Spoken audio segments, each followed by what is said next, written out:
Hey guys, welcome back to CoinLedger. We're going to be taking a look at Avalanche here because they did just have a huge partnership and announcement come through the door for their ecosystem. We're also going to be taking a look at a couple key projects within the Avalanche ecosystem, kind of highlighting the fact that they are touching on a lot of the hot narratives this cycle. And I do strongly believe that Avalanche is an ecosystem that, one, hasn't been getting enough love that I think it should be getting so far this cycle, and why I think you shouldn't be fading Avalanche. And at these current levels, this is something where if you're looking for a quality high cap, I do think Avalanche is at a good level right now, and I do think it's undervalued. So as always, if you guys get value out of the content here, if it helps you out in any way, if you guys could subscribe to the channel and like the video, your support does mean a lot here. So first of all, we're looking at Avalanche. It is up obviously a little bit on the day, but also on the 7-day. Now if we come here and take a look at their Twitter, we actually see a huge announcement.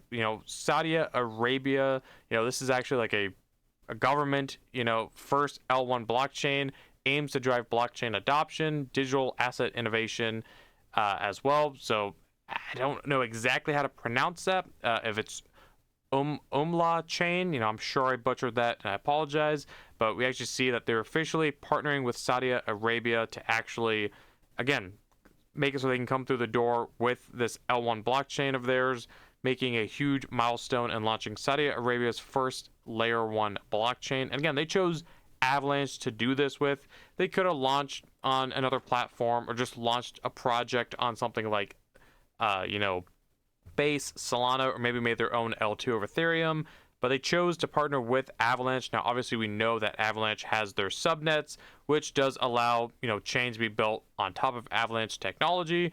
And that is, again, to me, huge, the fact that we are seeing Saudi Arabia partner with Avalanche. And we've seen, as we've covered throughout the bear market so far the cycle, Avalanche continues to just make these key partnerships with different narratives as well. So this is another reason why I think Avalanche is an ecosystem worth mentioning. Now, we're going to be taking a look at a couple of the narratives that they do touch on. Obviously, gaming is a huge one that we harp on here on the channel, as we've been covering gaming since the beginning. Also, Avalanche is, to me, still the top gaming chain without a doubt. When we look at the amount of product that is on their blockchain, amount of games that are actually partnering with Avalanche to actually create their own blockchain, their L2 or their subnet with Avalanche, especially after Avalanche went ahead and did that Avalanche 9000 upgrade, which we made a separate video on covering when they did do that update, making it, one, cheaper to actually use the chain, but also cheaper to run, nodes or validators, and making it cheaper for, these projects to actually build their own subnet using Avalanche. So again, this is another reason why Avalanche is being slept on, in my opinion. But when we take a look at it, we'll be taking a look at how they touch on gaming, AI agents, even meme coins, even though obviously we don't do a whole lot of meme coins on this channel, but it is a hot narrative this cycle. So let's start off with gaming here. When we look at Avalanche gaming, again, their tweet here obviously is custom L1s are the future for gaming economies. They've been having these subnets, literally since the last cycle. We've seen Avalanche, the very first subnets, I believe, were, DeFi Kingdoms and Krabata with the Swimmer subnet and, DeFi Kingdom subnet as well. So again, with the Avalanche 9000 upgrade, it made this a lot cheaper for them to actually, create these subnets. So instead of them having to stake 2,000 Avalanche, they only have to pay a monthly fee of 1.3 Avalanche. We're not talking about a little cheaper. We're talking about almost 90, over 95% cheaper. Literally 99%, it's making it cheaper to run these L1s on Avalanche for these projects, which is another reason we're seeing the adoption we're seeing with stuff like Saudi Arabia as well, because they're making it easy for different projects to actually get onboarded and on-ramped onto Avalanche. Now, when we take a look at how many games are partnered with Avalanche, it's insane here. Obviously, we have stuff like Beam, which comes with their own ecosystem that, again, all ties together with Avalanche. We see stuff like Pulsar, which has been building for years now at this point. Obviously, Off the Grid is probably the biggest one, that's actually natively launching on Avalanche as well. Even today, all the transactions you're seeing on the background are running, I believe, on their testnet, which is all on Avalanche as well. And they'll be launching their own Guns subnet with their Guns token, hopefully here soon, maybe Q1, Q2 of 2025. So literally the biggest game in Web3 Off the Grid is launching on Avalanche. Obviously, they have other games as well. We're not going to cover all of them in this video. That'd be a lot. But if you guys have been around for the channel, you guys know the ones that we like here on the channel, and we've covered so many of them already. If you guys want a more dedicated video covering Avalanche gaming specifically and some of the quality projects that I personally like to highlight a little bit more, but again, everyone is biased, obviously. I'll give you guys my reason. Let me know in the comments below. But they have stuff like Rainy Studios, Metados, obviously Shrapnel, Off the Grid. Those are ones we're not covering specifically today, but just to bring, a couple meta ops. Again, and they just keep partnering. These are just a couple gaming projects. They have obviously a lot more, but the key is that they have a huge, vast ecosystem of gaming coins, gaming altcoins. This is the gaming blockchain, in my opinion, is literally Avalanche with MapleStory as well. Now, when we look at specific projects, again, can't cover all of them in one video. That'd be quite long, but again, let me know in the comments below if there's something you guys want to see, and I'll make it happen. When we go to take a look at a couple of ones that we have talked about quite a bit here on the channel, one is Beam. Again, if you look at something like Avalanche, if anyone who's looking for, again, a super high cap, I think Avalanche is a screaming bargain, especially at $26. Literally, if we go over the 1 year, we saw Avalanche at $60 earlier in 2024. We even saw it on its way back to $60 here in December, before obviously the market conditions that we're in right now began about mid-January, obviously. So we saw, Avalanche already getting some of that liquidity. And in my opinion, Avalanche hasn't really had that Avalanche season. Yes, we saw Avalanche really kind of go on a tear at the end of 2023 when it started kind of breaking from that, sub $10 range all the way over to $45. But I still truly believe that Avalanche will break its previous all-time high in market cap and price this cycle. I mean, that's literally about a $30 billion market cap, and if we take a look at where it literally was just at about 60 days ago, was over 20 billion. So in my opinion, I think that's a no-brainer, especially with a big catalyst that they do have coming for their ecosystem. And even in price, I mean, $128, that's a 2x roughly from where we were just at. I think it's very achievable. Now, where Avalanche can go past that, it really does depend on the adoption, how insane, the cycle does get. But I do think with partnerships like Saudi Arabia and other partnerships that they're making, to me, Avalanche, there's no reason why, in my opinion, Avalanche isn't a $50 billion to $100 billion ecosystem this cycle at the peak. Now, again, that's not a guaranteed price prediction. I'm just letting you guys know that's my stance on Avalanche. But if you want to play off the Avalanche ecosystem, I think Avalanche obviously can give you maybe a 5 to 10x from here. We'll see what happens. But something like a Beam, we've been seeing this also for the longest time with Beam, especially if you're just looking for broad gaming exposure, but you're also wanting to ride the hype of potentially what Avalanche could have this cycle. I think Beam is a great option, especially at a $500 million market cap. Now, we saw Beam, here recently dip underneath that $500 million market cap as well. So telling you guys that this is a good level, especially for, in my opinion, for the risk to reward. I do think Beam is still one of, if not the better play in the gaming sector, especially if you look for broad gaming exposure. And if you want more of a staple in your gaming side of your portfolio, I think Beam, especially at the evaluation it is, this to me has everything writing for it to potentially get to that $5 to $10 billion market range.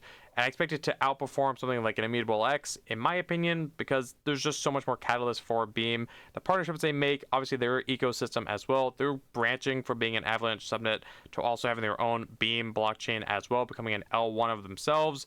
So a whole lot of stuff going on for Beam. We've obviously covered them quite a bit here. Now, they also have other projects as well, like Seed World. Now, again, these are not going to be price predictions. You guys have seen these projects time and time again, just highlighting some of the ones that we really do like here on the channel specifically. But again, can't bring them all up in one video. But Seed World, especially when we're talking about something like a metaverse play or like a sandbox, Decentraland kind of style, low cap, I think Seed World, building on Avalanche across other chains as well, also being built by obviously Seedify, the leading blockchain or gaming launch pad. Also, AI agents as well. They do a lot there. That's, I digress. But when we look across for projects like that, I think Seed World on Avalanche is another great option. Playable games, I've said it forever and I still hold that stance that if we're looking for a low cap, especially a studio play on Avalanche, playable games is still that bet in my opinion. If you're looking for more of a low cap, especially a studio play of quality, I think Playable Games definitely has you covered there. I mean, they have literally like 30 plus games in the pipeline. They have working games today, a docs team to go to events. You guys have heard about it. They also have their own Bull subnet as well underneath Avalanche, going back to that subnet, with Avalanche as well. So playable. Domi Online, if you're looking for more of a single-sided game as well, I think Domi Online, kind of like that RuneScape like on the blockchain. Domi Online is definitely one they should take a look at. Now, that's gaming. Again, we can't cover all the projects for the gaming on Avalanche in one video. That'd be quite long. But if we look at more of the AI side, we also see stuff like AI 9000 being that agent launchpad. We've covered AI 9000 in the past as well. Obviously, they've had some different events here recently, but we are seeing them bounce a little bit. Now, the price could be getting manipulated a little bit as it is literally up over 100% today alone. Well, it was earlier today, but either way, when we look across for like AI infrastructure plays on Avalanche, I think AI 9000, I still remain bullish on personally, especially at a $10 million market cap. I think you shouldn't be ignoring AI 9000. So one to keep your eye on if you're looking for more of an AI agent launcher or an AI agent infrastructure. I think AI 9000 has you covered there on Avalanche. Now, if we look at more micro cap plays, especially newer launches in Avalanche's ecosystem, we can see something like AI Avalanche, DeFi agents. So obviously there was a little bit of a sub narrative there for some short time, which I think we will see come back. DeFi, AI meeting DeFi, making literally just transacting across crypto a lot easier. We see DeFi agents, which is a video for another day, that I do have planned. That was a recent launch at a Cetify, launching on Avalanche as well at a 500K market cap. Potentially something worth looking into as well. Again, touching into the AI agents and DeFi also on Avalanche also. Now, that's gaming AI. Now, here recently, what I think is making people potentially look back at the Avalanche ecosystem. We're seeing money, coming back in and flowing into the Avalanche ecosystem is meme coins. Now, two specifically have been performing quite well. Obviously, we see Ket here, Yellow Ket, which was the first one. We did have, obviously, a flagship meme coin on Avalanche back in 2023. You guys know the one if you've been around, something Inu. You guys know the one. I don't want to say it here, but either way, whereas I do think that could perform well. I haven't looked at it in some time, but we see Ket here. I mean, this chart, both these charts we're going to look at literally are up only. This thing ran from super, super low, obviously a meme coin, but now it's like at $370 million on the circulating side. And I think that we see it go higher. I do. Amongst the current market conditions where a lot of things are down heavily, we're seeing Ket flying right now. We're also seeing Wink, obviously, that literally just launched. I want to say, like this morning, kind of, yesterday as well. But at the time of recording this video, we're seeing Ket also flying. I mean, it obviously launched a lot lower than the prices it'll show on current market cap if you look at Dex Screener or Dex Tools. But Wink also up only. Now, these are meme coins. Obviously, all this stuff is super high risk. Don't take it as financial advice. I'm just giving you guys my opinion and giving you guys a thesis here and across different narratives underneath Avalanche that you could potentially look at and position yourself, or at least have it in your watch list for when we see these narratives run. And also, if we see an Avalanche season, you want to have this stuff on your radar before Avalanche does start going crazy or these different projects start running individually.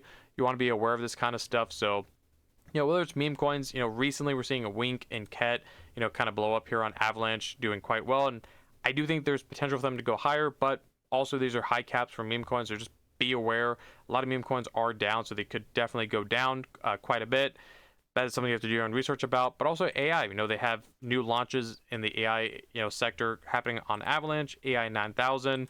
Now, gaming, to me, I still think that Avalanche is primarily, in my opinion, I'm bullish on it for that gaming side of Avalanche, but the fact they are touching on other narratives as well is something that, it's quite bullish for the overall ecosystem. But either way, when we look at Avalanche here, I think at these levels, to me, it's a no-brainer, especially when we look over the 1 month. I mean, it literally got down to, if we go 1 month here, Avalanche got down to $22, and it's bouncing a little bit here, especially with stuff like Ket and Wink performing quite well. I think Avalanche, long term throughout this cycle, because we still have an altcoin season to see, I strongly believe that. I think Avalanche is going to shock a lot of people that maybe have been writing it off or sleeping on it or putting it off to the side to look at something more of like a Solana or a Base, as we've seen those be kind of the main highlight. One for meme coins, AI agents. We haven't really seen gaming run a whole lot since the beginning of 2024, end of 2023, which is why I do think Avalanche kind of has had the price action it has had. But either way, I would not be fading Avalanche. That is my opinion here. Obviously not financial advice. Let me know in the comments below, what do you guys think of Avalanche? What are some of your favorite projects building on Avalanche as well that you want me to take a look at? And as always, thank you guys for taking time to watch the video. If you guys got value out of the content here, if you guys could like the video, comment, subscribe, hit the notification bell, and I'll catch you guys in the next one. All right, see you guys.